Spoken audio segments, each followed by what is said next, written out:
তাহলে সংবিধানে 3টি দলের আদর্শকে সেখানে প্রাধান্য দেওয়া হলো। বহুতত্ত্ববাদ, এটা আমার মাথায় আসতেছে না, কি এটা বিশ্লেষণ হতো জানলে বুঝতে পারবো এটাতে কি বোঝানো। একটা জেলায় যদি একজন হন, ওনার পরিধি কি পর্যন্ত হবে, ওনার তো একদম অবস্থা খারাপ হয়ে যাবে। তো সেই জায়গায় এই ছোটাছুটি দৌড়াদৌড়ির বিষয়টা একজন নারীর পক্ষে যেটা এটা মনে হয় এটা সম্ভাবনার মধ্যে নিয়ে আসা দিতে পারে। এবং এখানে গিয়ে যে নিজেকে একদম রাজা আর বাকি সব মানুষকে প্রজা এবং এক ব্যক্তির ব্যবস্থা, এটাকে যদি আরও বিস্তৃত এবং গ্রাসরুট লেভেল পর্যন্ত পৌঁছাতেন, যে যিনি বেশি বড় ব্যবসায়ী, টাকার যার বেশি জোর আছে, টাকা দিয়ে সেই উচ্চকক্ষে আইনসভার সদস্য হয়ে যান। আইনসভায় এমন লোক গান বাজনা করেছে, তারা আইনকক্ষের সদস্য হয়ে গিয়েছে। এরা আইনসভায় কি করবে?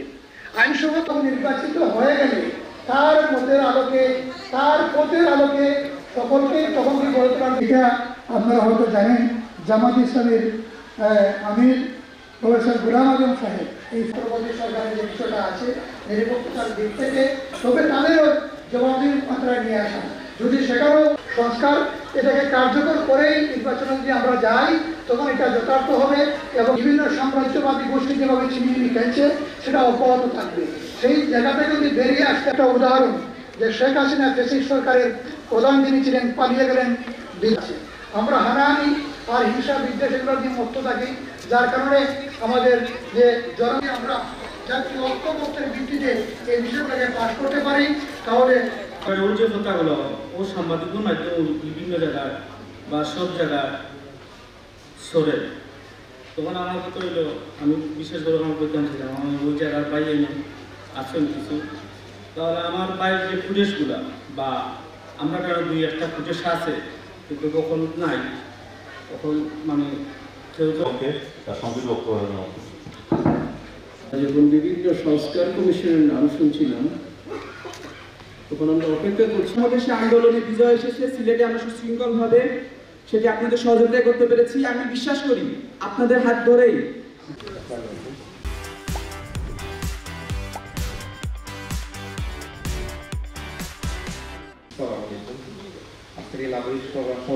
সমাজের কারণে 1969-এর গণ আন্দোলনের আমাদের প্রাপ্তিটাকে রাষ্ট্রের সংস্কার নিয়ে, এবং তখন আমি বললাম আর একটু বেশি উপরে উঠলে তো আল্লাহর কাছে চলে যাবে।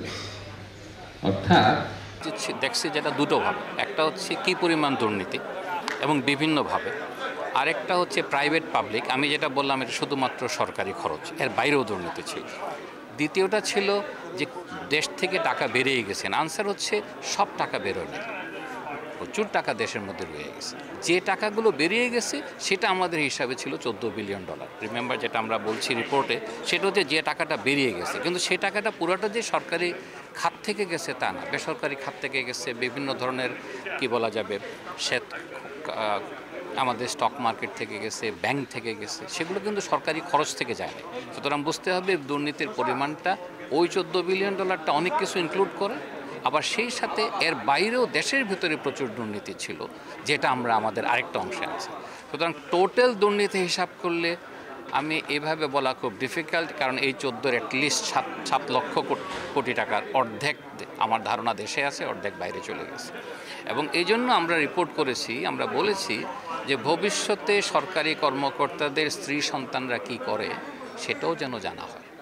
কারণ শুধু রাজনীতিবিদদের বাচ্চা কাচ্চা কোথায় আছে সেটা না, কারণ বিশাল অংশ তো সরকারি কর্মকর্তারা করে। রাজনীতিবিদদের একটা বিশাল অংশ আবার ব্যবসায়ী নিজেরাই, তারা ব্যাংকের সাথে জড়িত, সেভাবেও দুর্নীতি হয়েছে। সুতরাং সব মিলিয়ে দেশের দুর্নীতির হিসাবটা শ্বেতপত্রে আমরা তুলে ধরেছি।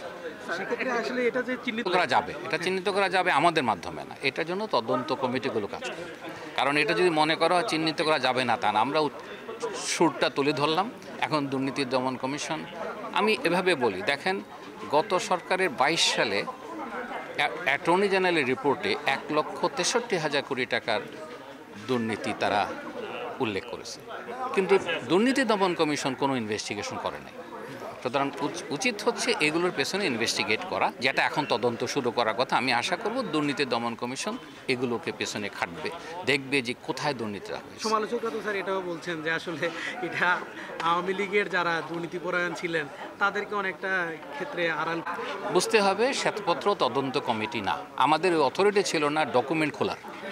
কাজে আমি যেতে পারতাম না একটা অফিসে গিয়ে যে আপনি কীভাবে করছেন, যেটা আমাদের যারা কি বলা যাবে যারা ইনভেস্টিগেট করে তাদের দায়িত্ব।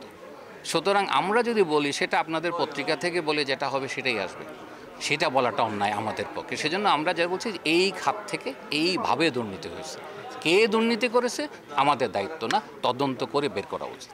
স্যার একটা বিষয় স্যার আপনি ইমাম ঐক্যমত আমাদের প্রয়োজন, যেটি আসলে সব সংস্কার তো এই সরকার পক্ষে সম্ভব না। কয়েকটা বিষয় আসা উচিত।